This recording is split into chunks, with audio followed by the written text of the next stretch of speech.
Hi అండి, welcome back to our channel అమ్మ చేతి కమ్మని వంట. ఇవాళ రెసిపీ వచ్చేసి గ్లాస్ రొట్టె. మనం ఇడ్లీ వేయడానికి పిండిని రెడీ చేసుకుంటాం కదా, అదే పిండిలో 1/2 టేబుల్ స్పూన్ జీలకర్ర, 1/4 కప్పు కొబ్బరి తురుము, టేస్ట్కి సరిపడా సాల్ట్ని వేసి బాగా కలుపుకోవాలి. గ్లాస్ రొట్టె అనేది కొబ్బరి తురుము వేయడం వల్ల మంచి టేస్ట్ వస్తుంది. మనం అస్తమాటికి ఎక్కువగా ఇడ్లీనే వేసిస్తూ ఉంటాము. ఇడ్లీ వేసి ఇడ్లీ పాత్రలు క్లీన్ చేయాలంటే చాలా సమయమే పడుతుంది.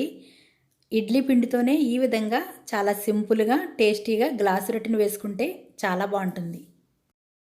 ఇప్పుడు స్టవ్ ఆన్ చేసి ఒక వెడల్పాటి గిన్నెలో 2 టేబుల్ స్పూన్స్ ఆయిల్ని వేసి ఆయిల్ హీట్ అయ్యాక మనం ముందుగా ప్రిపేర్ చేసుకున్న పిండిని వేసి సమానంగా స్ప్రెడ్ చేసి ఒక గ్లాస్ వాటర్ని తీసి ఆ మధ్యలో పెట్టాలి.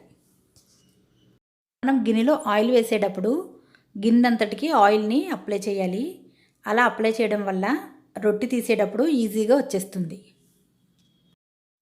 పిండిని ఈ విధంగా 4 వైపులా సమానంగా ఉండేలా చూసుకుని గ్లాస్ వాటర్ని తీసుకుని మధ్యలో ఉంచాలి.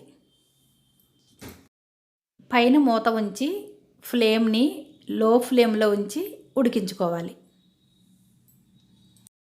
మనం ఫ్లేమ్ని లో ఫ్లేమ్లో పెట్టి ఉడికించాలి. హై ఫ్లేమ్లోని మీడియం ఫ్లేమ్లోని పెట్టి ఉడికిస్తే కనుక అడుగున మాడిపోయి మధ్యలో సరిగ్గా ఉడకదు. రొట్టె ఉడికిందో లేదో ఒకసారి ఈ విధంగా చెక్ చేసుకోవాలి.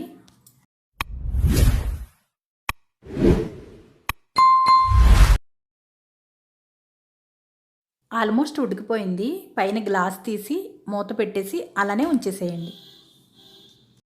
రొట్టె చల్లారిన తర్వాత ప్లేట్లో గిన్నెను రివర్స్ చేస్తే రొట్టె ఈజీగా వచ్చేస్తుంది. రొట్టెని గిన్నె నుండి సెపరేట్ చేసేటప్పుడు బాగా చల్లారనివ్వాలి. వేడి మీద తీస్తే అది సరిగ్గా రాదు. చూడండి, అడుగున మాడిపోకుండా చాలా బాగా వచ్చింది. టేస్ట్ కూడా చాలా బాగుంటుంది. కొబ్బరి తురుము వేసాం కదా, కమ్మగా బాగుంటుంది. ఇలా తిన్నా బాగానే ఉంటుంది. లేదంటే పచ్చడితో కానీ బెల్లం పాకంతో కానీ తింటే చాలా చాలా బాగుంటుంది. ఈ వీడియో కనుక మీకు నచ్చినట్లయితే లైక్ చేయండి, సబ్స్క్రైబ్ చేయండి, మీ ఫ్రెండ్స్కి షేర్ చేయండి. Thanks for